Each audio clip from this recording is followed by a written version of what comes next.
Retour avec Gabriel Bardinet pour une conclusion sur la politique de rémunération. Il va évoquer une notion un peu plus large qu'il a présentée rapidement tout à l'heure sur la rétribution globale et une politique générale de rémunération. Aurélia de Saint-Exupéry nous a rejoint pour conclure les débats de la journée et de la journée en tant que telle. Je laisse la parole tout de suite à Gabriel. Merci beaucoup. Merci Jean-René. Merci Aurélia. Effectivement, on a beaucoup parlé pendant la dernière heure et demie de rémunération, directe, variable, différée, indirecte. Mais j'aurais aimé, pour terminer, de repositionner ça dans une approche qui est plus large, qu'on pourrait appeler effectivement la rétribution, qui vient à se reposer la question de quels sont les leviers de motivation et d'engagement des salariés. Je vous l'avais dit tout à l'heure, j'en suis infiniment convaincu, la rémunération n'est pas un levier de motivation. Vous avez plus de chances de démotiver que de motiver avec la rémunération. Et effectivement, pour arriver à entraîner de l'engagement, pour répondre à un enjeu important, ceux qui me connaissent ou qui m'ont déjà entendu savent que je présente souvent ces images qui sont les résultats du sondage Gallup sur le niveau d'engagement et de motivation des salariés dans le monde et en France. Alors là, je pense que c'est peut-être écrit un peu petit sur vos écrans, mais on considère qu'il y a 11% de personnes qui sont engagées. Et il y a 61%, c'est les désengagés. Alors le terme vient de Gallup, c'est un terme américain, c'est un peu fort. On va dire que c'est le ventre mou, quoi. C'est les paresseux. Ils arrivent, ils rentrent, ils font bien leur travail, mais faut pas leur en demander plus. Et c'est 28% de personnes activement désengagées. 28%, globalement, ça fait une personne sur 4. Donc, je peux vous laisser les 2 secondes si vous voulez pour visualiser. Normalement, tout le monde arrive assez rapidement à situer 2 ou 3 visages dans son entourage de ces personnes dites plutôt activement désengagées. Bon, on a tous fait du recrutement. On est tous managers, donc on sait tous qu'on peut se planter sur des recrutements. Ça serait un fief et mensonge que de dire le contraire. Mais se planter sur 61% de nos salariés, là, c'est que ça pose une question qui est plus importante derrière, qui est la question de l'engagement. Finalement, qu'est-ce qui met en mouvement les salariés ? Quand je vous disais que la rémunération n'était pas une source de motivation, il y a quelques années, j'ai mené une étude qui s'appelait MobiCadre, qui était la mobilité des cadres en France. On interrogeait, je ne sais plus, 5 ou 10 000 salariés en France. Et on leur avait posé la question. La première, c'était de dire, est-ce que vous estimez que la rémunération, de façon générale, est un levier de motivation? Là, n'en jetez plus, 80% nous disent oui. Alors, je parlais bien de la rémunération de façon générale, pas leur rémunération, parce que sinon là, on aurait été beaucoup plus bas. Et juste après, 3-4 questions après, je leur repose la question formulée un peu différemment. Est-ce que vous estimez finalement que si on augmente votre rémunération, votre engagement va augmenter à due proportion? Et là, 80%, ce qui est amusant, c'est que c'était à peu près le même chiffre, nous répondent non. D'accord? Donc, on est dans la bonne quadrature du cercle. La rémunération n'est pas un levier d'engagement, mais est un levier de désengagement. Et si vous voulez savoir plus, vous allez regarder la théorie d'Herzberg. Ça s'écrit comme ça se prononce, et qui nous explique très bien qu'en fait, la rémunération est dans les leviers de non-satisfaction, et donc il faut, pour créer de l'engagement, qu'il n'y ait pas de levier de non-satisfaction et qu'il faut qu'il y ait des leviers de satisfaction. Et c'est à la croisée de ces deux-là qu'on arrive à créer de l'engagement, et de l'engagement qui est durable. Et alors, je trouvais cette étude de Korn Ferry intéressante pour se re-questionner sur cette rétribution globale qui nous dit quand même le premier facteur de démotivation, effectivement, il y a la rémunération, c'est le deuxième, mais le premier, et très largement le premier à 7 points, c'est, par rapport au suivant, c'est le manque de reconnaissance. Aujourd'hui, on n'est pas dans une culture de la reconnaissance. Alors, on s'est amélioré. Cette enquête de mémoire, elle date de 2018 ou peut-être 2019. Donc, elle a pu changer un peu. On sait que le contexte qu'on a vécu nous a tous obligés à nous désaxer par rapport à nos façons de faire. Dans certains cas, a permis de créer de la reconnaissance. Dans certains cas, c'est encore pire parce que face à tous les efforts discrétionnaires que tout le monde a fournis ces dernières années, ces derniers mois, il n'y a pas eu de reconnaissance. Et donc là, il y a un vrai problème qui est en train de se créer. Mais il y a une forme de reconnaissance qui est apparue, mais qui n'est pas suffisante. Et pour autant, on sait que juste la culture de savoir dire merci, savoir remercier ses collaborateurs, entraîne une implication qui est nettement supérieure, de l'ordre de 30%. Toutes les études sont d'accord là-dessus. Juste le fait de savoir dire merci à ses salariés, et ça, on ne le fait pas suffisamment, c'est le manque de reconnaissance, et c'est le premier facteur de reconnaissance, le premier facteur de démotivation. Et après, vous avez tous les autres derrière.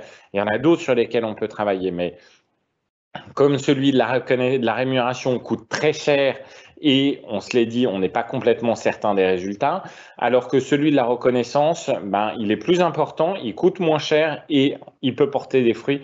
Donc autant vraiment se poser et embarquer le sujet de la reconnaissance. Pourquoi se reposer la question de la rétribution globale? Alors c'est pas tout à fait le bon graphique, donc vous étonnez pas s'il est en contradiction avec ce que je vous ai dit tout à l'heure. Sur 2020, c'est pas 2,1, c'était les projections avant crise, c'est 1,8 comme ce que je vous ai dit tout à l'heure. Les budgets d'augmentation sont en perpétuelle baisse depuis, en tout cas pour ma part, depuis 15 ans, pratiquement 15 ans que je les regarde, donc depuis 2006, ils sont systématiquement en baisse année ou après année. Alors, il y a eu un petit pic certaines années, mais globalement, ils sont en baisse. On ne fait plus avec la rémunération ce qu'on pouvait faire il y a 10 ou 15 ans quand on avait 3 ou 4% de budget d'augmentation. Alors, il faut se rappeler que quand on avait 3 ou 4% de budget d'augmentation, on avait 3 points d'inflation aussi. Donc, on était le spread, donc l'écart entre l'inflation et les budgets d'augmentation, finalement, il est resté assez similaire, voire il s'est creusé dans les périodes de très faibles inflations. Mais néanmoins, mécaniquement, avec 1,5 ou 1 ou 2% d'augmentation, on ne fait plus la même chose parce que on ne peut pas négocier en dessous de 1 point d'augmentation générale sans avoir des NAO qui sont à feu et à sang. Donc là, mécaniquement, le budget individuel est plutôt restreint, ce qui nous force à aller nous interroger sur d'autres façons de reconnaître. Et ensuite, on s'est posé la question, on avait mené une enquête qu'on va remener, nous, Ecclesia, qu'on avait appelé les cathos et le travail, et sur lequel on s'était interrogé sur, finalement, qu'est-ce que les personnes qui travaillent dans le secteur confessionnel, donc que ça soit dans l'enseignement catholique ou dans les autres secteurs d'activité, finalement, quelle perception ils ont de ce travail-là. Et on voit que, alors, le confessionnel et le non confessionnel, donc en bleu, c'est les personnes qui sont dans le secteur confessionnel, en orange, c'est les personnes qui sont en dehors du secteur confessionnel qu'on a interrogé. On voit que les éléments sur lesquels on peut s'appuyer, c'est des éléments de pouvoir effectivement partager sa foi, et pour un certain nombre, ça rend écho.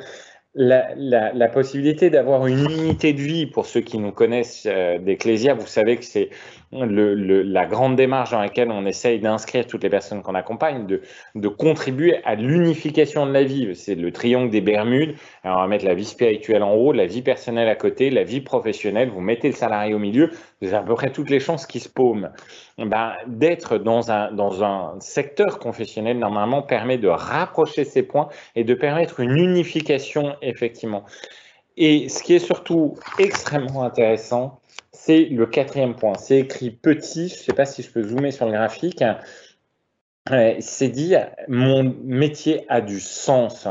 21 points, 21 personnes, 2 personnes sur 21% des personnes nous disent ça. C'est extrêmement marqué et c'est nettement plus marqué que dans le secteur privé.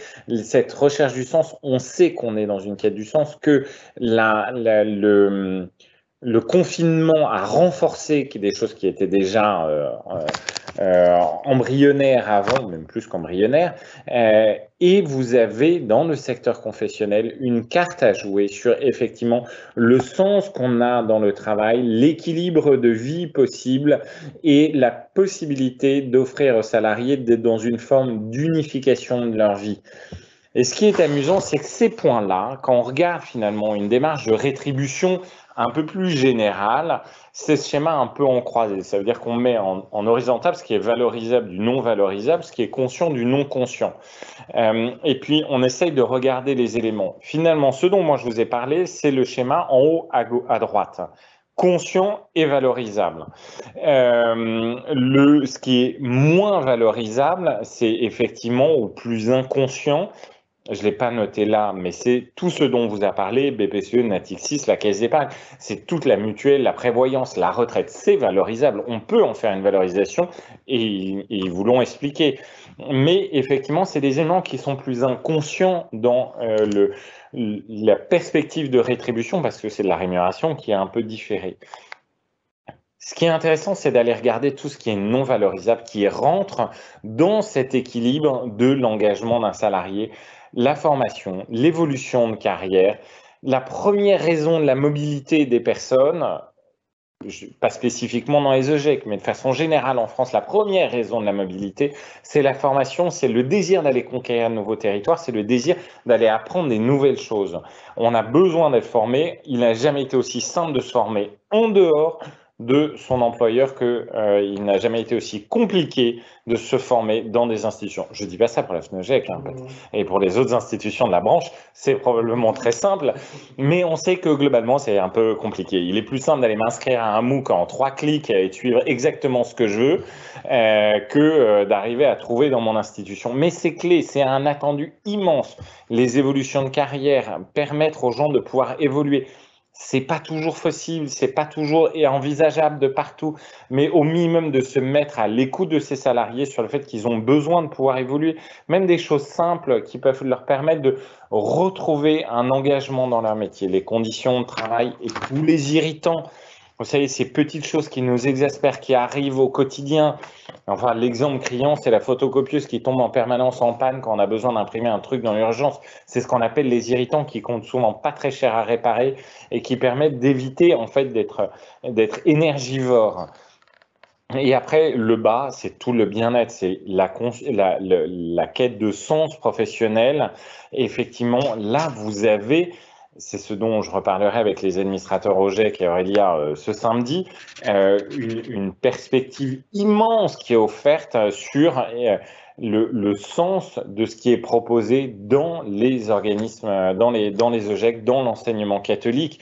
Si vous, dans l'enseignement catholique, vous ne trouvez pas et vous n'arrivez pas à communiquer du sens dans le travail de ce que chacun fait, il y a des secteurs qui, eux, sont autrement plus compliqués pour y trouver le sens de ce qu'on y fait. Il y a une belle perspective, il faut se remparer et pouvoir communiquer dedans. C'est ça qui entraîne une forme d'engagement durable chez les salariés. Merci beaucoup. Merci beaucoup, Gabriel. Merci à chacun d'entre vous pour votre écoute dans ce marathon semé de mines et d'embûches. Alors, il faut remercier ses partenaires, donc merci encore, merci à tous les intervenants, merci les collaborateurs, comme tu nous l'as dit, c'est important. Et il faut remercier aussi son patron, il faut toujours remercier son patron, c'est ce qu'on a appris, et surtout quand c'est Aurélia. Donc merci Aurélia de venir conclure et merci de nous donner l'opportunité d'organiser ce genre de journée qui donne un peu de souffle et d'oxygène, qui nous permettent d'aller plus loin et de pousser un peu quelques barrières et de revenir sur des choses limitantes parfois à notre réflexion. Donc merci pour ça et je vous laisse la conclusion. Je vais conclure rapidement. Merci surtout à vous, Jean-René, d'avoir animé toute cette journée. Une nouvelle fois, merci à Thomas pour la régie, à tous ceux qui ont participé en amont parce que c'est quand même des heures et des heures de travail en amont. Ça semble fluide, mais si c'est fluide, parce qu'il y a eu beaucoup de travail avant. On avait promis un sujet, l'OGEC, une association au cœur du droit social. Je crois qu'on a tenu notre promesse. En tout cas, ce matin, on a bien vu que l'OGEC était une association au cœur du droit social.